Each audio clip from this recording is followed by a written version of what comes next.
అపోస్తులైనటువంటి పౌలు ఫిలిప్పీలకు రాసిన పత్రిక 2వ అధ్యాయము 12వ వచనంలో మనకు చెప్పబడినటువంటి సంగతిని పరిశీలన చేద్దాం. కాగా నా ప్రియులారా, మీరెల్లప్పుడూ విధేయులై ఉన్న ప్రకారం నా ఎదుట ఉన్నప్పుడు మాత్రమే కాకుండా మరీ ఎక్కువగా నేను మీతో లేని ఈ కాలమందును భయముతోను వణుకుతోను మీ సొంత రక్షణను కొనసాగించుకోవాలని. ఆమేన్. దేవునికి స్తోత్రం. మీ సొంత రక్షణను కొనసాగించుకొనుడి. ఎలాగంట?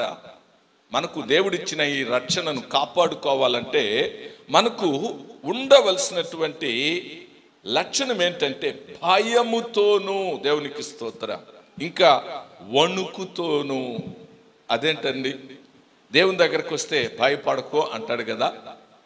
భయపడుకో అని దేవుడు చెప్పి మరలా భయపడడం గురించి ఇక్కడ ఎందుకు మరలా చెబుతున్నాడు? భయము అనేటువంటిది అవసరం. భయం చాలా ప్రాముఖ్యమైనటువంటిది. అయితే దేవుడు భయపడకు అని దేవుడు చెప్తున్నాడు.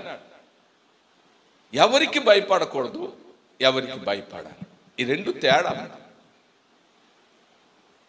దేవుని యొక్క వాక్యం ఒకసారి మత్తయి సువార్త 10వ అధ్యాయం 28వ వచనాన్ని చదువుదాం.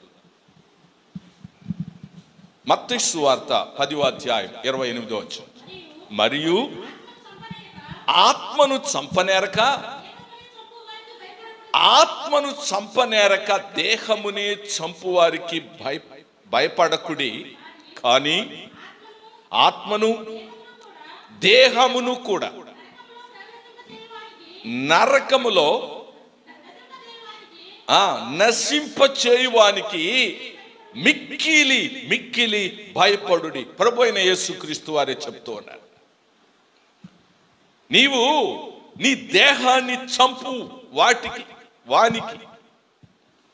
అంటే మనల్ని చంపడానికి ప్రయత్నం చేసేటువంటి ఎవరికైనా కూడా నువ్వు భయపడద్దు. మనకు కీడు చేయడానికి ప్రయత్నించే ఎవరికి నువ్వు భయపడద్దు. నీకు ఎదురయ్యే ఏ సమస్యకు భయపడద్దు. కానీ ఎవరికి భయపడాలంట? దేవునికి భయపడాలి. దేవునికి స్తోత్రం. ఎందుకంటే ఆయన ఏం చేస్తాడంట? శరీరమును ఆత్మను కూడా నరకములో పడవేసేటువంటి వాడు. ఆయనకు నీవు భయపడాలి. దేవునికి స్తోత్రం. అంటే దైవ భయము అనేటువంటిది ప్రతి మనిషికి చాలా ప్రాముఖ్యం. ఈరోజు మనుషులకి ఏముందంటే దయ్యాల భయం ఉంది, కానీ దైవ భయం లేదు. దయ్యాల గురించి భయం ఉంది, పరిస్థితుల గురించి భయం ఉంది, సమస్యల గురించి భయం ఉంది. మనకు ఎదురయ్యేటువంటి ఏ పరిస్థితి అయినా భయపెడుతుంది ఈరోజు. కానీ దేవుని భయము ప్రజల్లో కనిపించడం లేదు. కాబట్టి మీకు ఉండవలసినది దైవ భయం అయితే మీకు ఉండవలసినటువంటిది వేరొక భయం వచ్చేసిందే. అదే దేవుడు మనకి వాక్యము ద్వారా ఈరోజు తెలియచేయాలనుకుంటున్నాడు. దేవునికి భయపడితే నువ్వు దయ్యానికి భయపడాల్సిన పని లేదు. దయ్యానికి భయపడేవాడు దేవుని భయమే లేనివాడు.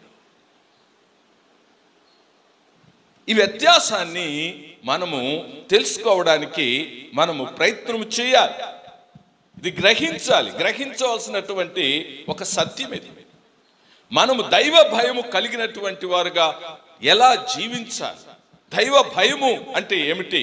దాని యొక్క నిర్వచనం, దేవుని ఆ దైవ భయము అనేటువంటిది ఆ నిర్వచనం ఏమిటి అంటే, దేవుడు అంటేనే మనకు ఒక ప్రత్యేకమైనటువంటి భయము మనలో రావాలి అని దేవుని యొక్క వాక్యము స్పష్టంగా చెబుతుంది. నువ్వు వణుకు అంటే వణుకుతోను. ఎలాగంట? వణుకుతో. ఒక మనుష్యుడు దేవుడు అంటే భయం కలిగి ఉన్నాడంటే ఇక ప్రతి విషయంలో కూడా అతడు దేవునికి లోబడిపోతాడు, దేవుని మాట వింటాడు, దేవుని మార్గంలో నడుస్తాడు.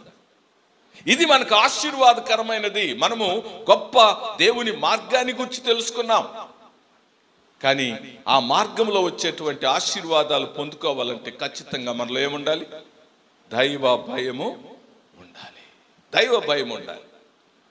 దైవ భయము అనేటువంటిది ఎంత ఆసక్తికరమైనటువంటి విషయాలు తెలియచేస్తుంది అంటే అది మన యొక్క జీవితంలో ఎంతగానో ఉన్నతమైన స్థితిలోకి తీసుకెళ్లే శక్తి కలిగింది.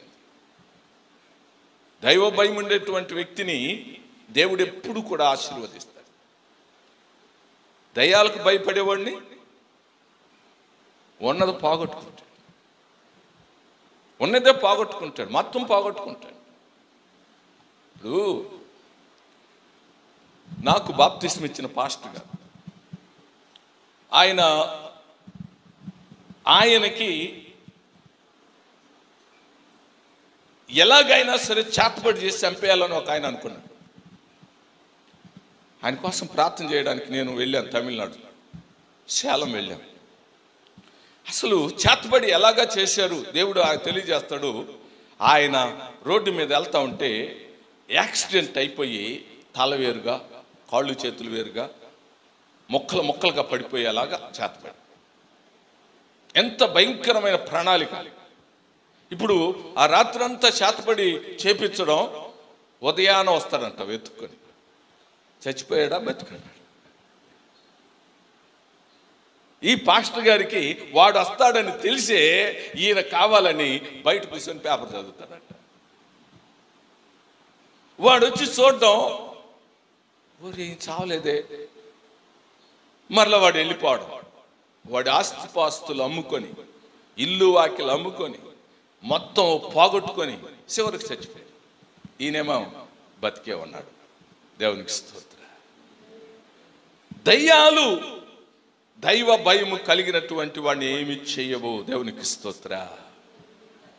చేతబడి చేసేటప్పుడు ఏమి జరగదా అంటే, రాత్రుల్లో పడుకొని నిద్రపోతుంటే తలుపు మీద డబడబడబా అని పడుతుందంట రాళ్ళు. చేతబడి చేస్తే ఆ దురాత్మ శక్తులు వచ్చి రాళ్లతో కొడుతుంది. కానీ దైవ భయము కలిగినటువంటి వాడిని చేతబడి ఏమీ చేయదు. దయ్యాలకు భయపడే వాడిని చేతబడి లేపేస్తుంది, తలగిచ్చేస్తుంది. ఒక ఆయన మా ఇంటికి విరోధంగా ఒక మంత్రం చేస్తున్నాడు. ఏ మంత్రం తెలీదు. రాత్రులు 1 గంట ప్రాంతంలో నేను ఎప్పుడు బయట పడుకోను, కానీ ఆ రోజు బయట పడుకున్నాను. చిన్న బైబిల్ చేతిలో పెట్టుకొని నిద్రపోతా ఉన్నాను. అట్లాగే సడన్గా కుక్కలు మొరుగుతూ ఉన్నాయి. మొరుగుతూ ఉంటే ఏదో అతడు చల్లుతూ ఆ చుట్టూ మా ఇంటి వైపు తిరుగుతూ ఉన్నాడు. ఒక వ్యక్తి లేచి చూశాను. నేను లేచిన వెంటనే ఆయన పరిగెత్తుకుంటూ వెళ్ళిపోయాడు. పొలం వైపు, చీకటి వైపు వెళ్ళిపోయాడు. తర్వాత నేను చెప్పాను, మీరు ఎంత చేతబడైనా చేసుకోండి, మీరు ఎంతమందినైనా తెచ్చి చేతబడి చేసుకోండి, అవి నన్ను ఏమీ చెయ్యవు. దేవునికి స్తోత్రం. నన్ను ఏమీ చేయలేదు, నాకే హాని కీడు కలిగించలే.